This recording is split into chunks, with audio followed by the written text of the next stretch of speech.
It is Ryan Seacrest here. Everybody needs some variety in life. That's what I love about Chumba Casino. They know how to keep things fresh and exciting. All their games are free to play. Like spin slots, bingo, and solitaire. You can claim free daily login bonuses, too. And they release new games every week. So spice things up with ChumbaCasino.com now for your chance to redeem some serious prizes. Sponsored by Chumba Casino. No purchase necessary. VGW Group. Void where prohibited by law. 18 plus. Terms and conditions apply. From Hollywood, it's time now for... Johnny Dollar. Dr. Bigby here. Dr. Bigby. I'm asking you for the second time now to come out to the Cronin place. I told you last night, Mr. Dollar. The circumstances are different now, a lot different. We don't need a doctor. We need a coroner. A coroner? Where are you calling from? The operator told me the phone out there was out of order. It is. I'm at a forestry station a mile down the road. Jason Prell cut the wires last night before he was killed. Jason killed? Shot to death during the storm. So that's how he ended up. It took a long time, but everything finally comes home. Yes, Mrs. Cronin said the same thing an hour or so before she died. Dolly, too. Her heart, Mr. Dollar? In a way, maybe. The dancing darling. Finally at rest. She... What do you mean, in a way? Dr. Bigby, Mrs. Cronin was murdered.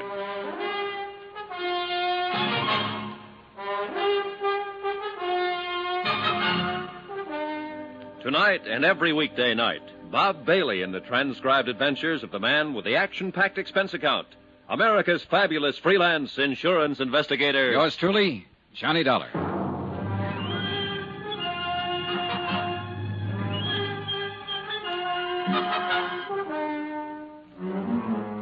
From Special Investigator Johnny Dollar at the Cronin Estate, Wells Falls, New York, to the Home Office, Surety Mutual and Trust Company, Hartford, Connecticut.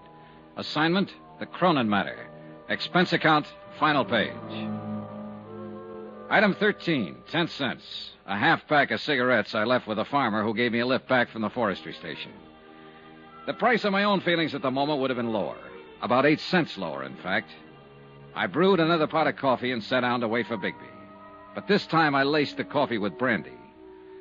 The sun was up by then, clear of the horizon, bringing a bright new morning and a brand new day. The storm was long over, and the world sparkled and danced. But too much of the night was still with me, and the past still too much alive. And yet, maybe Dolly Cronin was better off. She was a part of that past now, where friends were always true, and every minute of life was even more wonderful than the last one. And where she was still and forever, the dancing darling. Good morning, Johnny. Oh, hi, Sylvia. I'm in the coffee business this morning. How about it? Please. Having yours with cream, I see. Yeah, bad night. Shall I make yours the same way? Right. I had a bad night, too. Thanks. You look real beat, Johnny. Couldn't be any beater. Something pretty terrible happened last night, didn't it? Yes. Jason Prell is dead. Oh. And Dolly Cronin is dead. Oh, no. I loved her, Johnny. I didn't mean what I said last night about life always having been too easy for her, and you were right. It was just being frustrated, tied in knots and covering up. I loved her. She was sweet. Yeah, she was quite a gal. She had something, I don't know. She had love. She loved people, and they loved her in return. Maybe so. Anyway, I guess this belongs to you now. The necklace? The circle of fire? What do you mean it belongs to me? She made a will last night. I witnessed it. She left the necklace to you. I just can't believe it. Johnny, can I put it on? Why not? It's yours. She wanted you to have it. Ah, you look good in it. I just can't believe it, Johnny. Well, before you get carried away too far, maybe you'd better brace yourself. Oh, it's not mine after all. Oh, it's yours, all right. But it's not real. What? It's a good copy, worth maybe $400 or $500, but that's all. Well, I don't understand. It's so well known. The circle of fire. It's been written up over and over. Yeah, from old records. But nobody's really examined it for years, since before Barnaby Cronin died. It's been locked up in a bank vault until I took it out. Was there ever a real one? Yes, originally. But it was broken up and disposed of years ago. Jason Prell knew it. Was in on the substitution, I suppose. That's why he was so desperate to steal it from me and get rid of it before I found out it was a copy.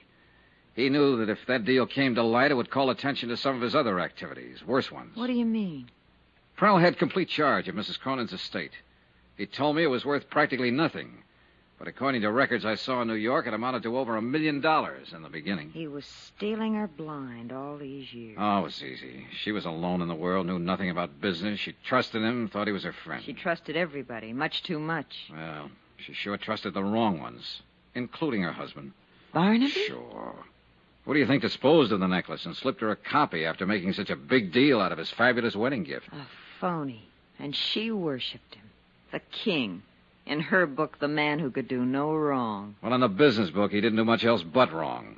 According to the records, most of his deals were pretty shady. Especially after he and Prell teamed up. Yes, Miss Atherton? Dr. Bigby is here to see you. All right, show him in. Mr. Dollar, I wouldn't believe too much of what he says. He's a chronic drunk. Yes, I remember you telling me. Show him in. Yes, sir. Well, I was just thinking, Johnny. Mrs. Cronin didn't know any of this, I assume. no, she was safe in her dream world. And she thought she was giving me the real necklace. That's right. It's crazy. And kind of wonderful, isn't it?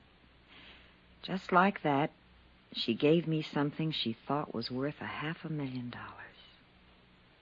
Just because I was nice to her and liked her. You know something, Johnny? What?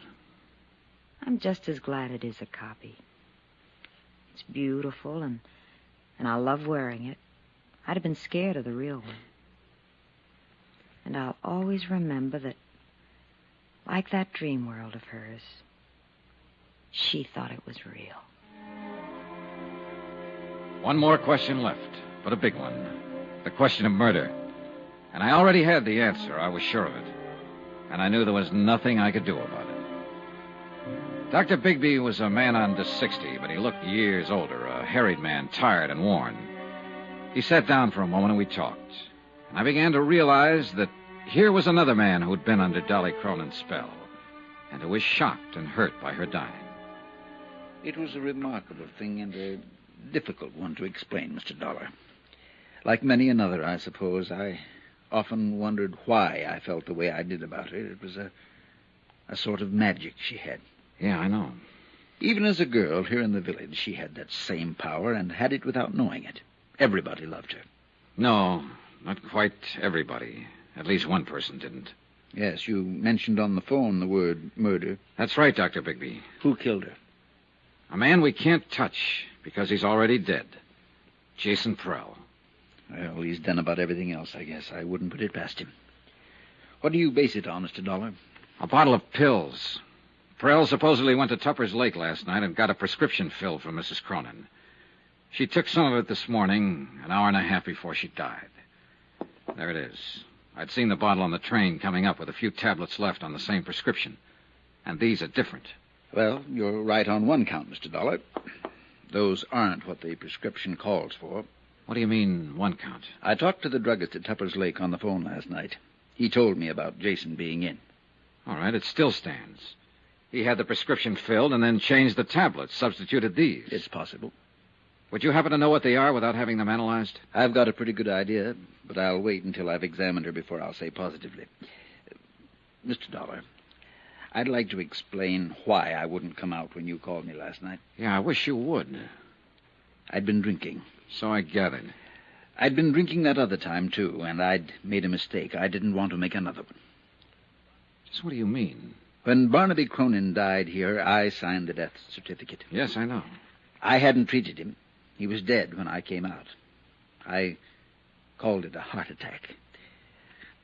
I was drunk. And I was wrong. Barnaby was poisoned. Go on. I didn't suspect it until later. And then I was afraid to do anything about it. I'd signed that certificate, and I knew it would break me.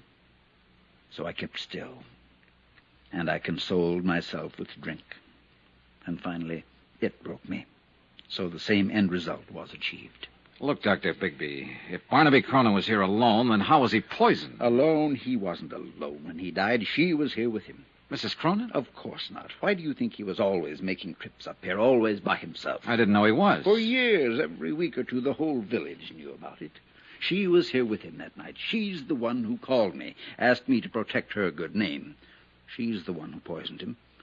And now she's had another try with the same poison. But why? Ask her why. Ring for her and ask her. That won't be necessary. Well, I'll go on up and make my examination. Well, Miss Atherton, I'm asking, why? He was planning to break off our relation. He told me that night. She'd finally won. That silly little fool had finally won. But I didn't let her win. I killed him. You're confessing to murder, you know. It doesn't matter now. I've accomplished everything I meant to accomplish. So it was you who changed the tablets in her prescription bottle and substituted the poison. Of course. It was so easy. For once in my life, things were just as easy for me as they'd always been for her. Will you have the sheriff come out, Mr. Dollar? I'd like to make my confession.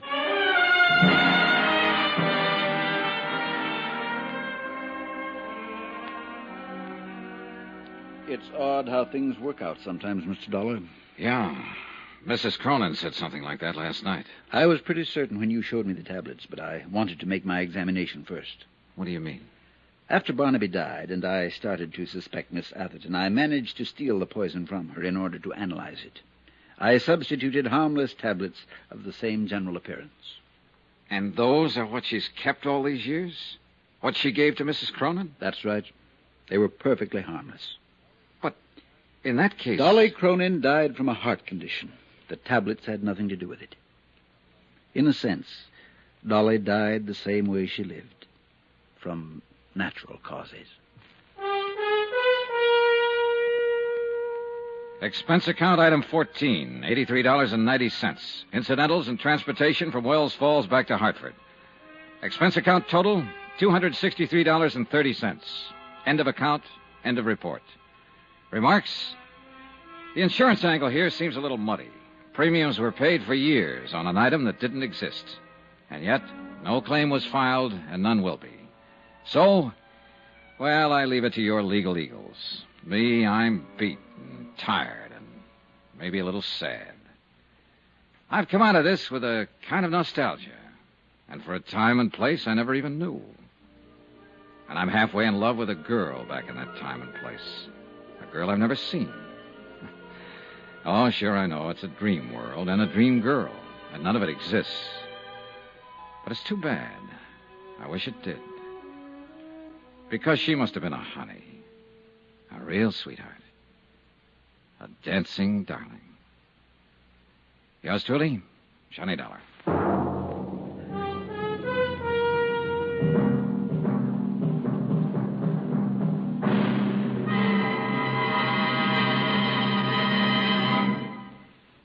Remember, please, there'll be a new exciting story on Johnny Dollar beginning next Monday. Next week, the story of a man worth $50,000 who didn't have a cent to his name.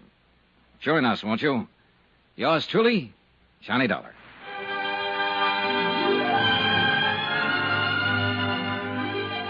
Yours truly, Johnny Dollar, starring Bob Bailey, is transcribed in Hollywood. Written by Les Crutchfield, it is produced and directed by Jack Johnstone.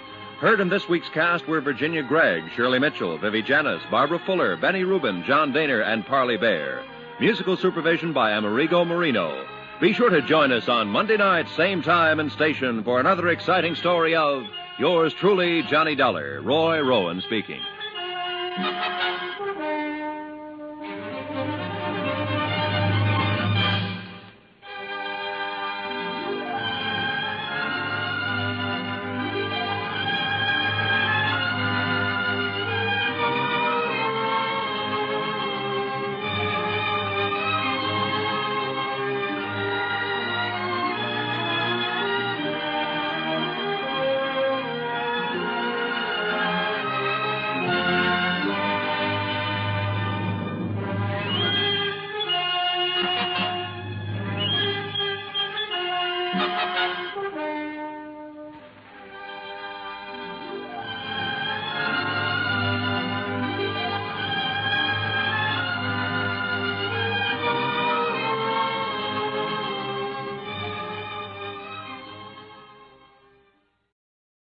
is Ryan here, and I have a question for you. What do you do when you win? Like, are you a fist pumper, a woohooer, a hand clapper, a high fiver? If you want to hone in on those winning moves, check out Chumba Casino. Choose from hundreds of social casino-style games for your chance to redeem serious cash prizes. There are new game releases weekly, plus free daily bonuses. So don't wait. Start having the most fun ever at ChumbaCasino.com. Sponsored by Chumba Casino. No purchase necessary. VGW Group. Void where prohibited by law. 18 plus. Terms and conditions apply.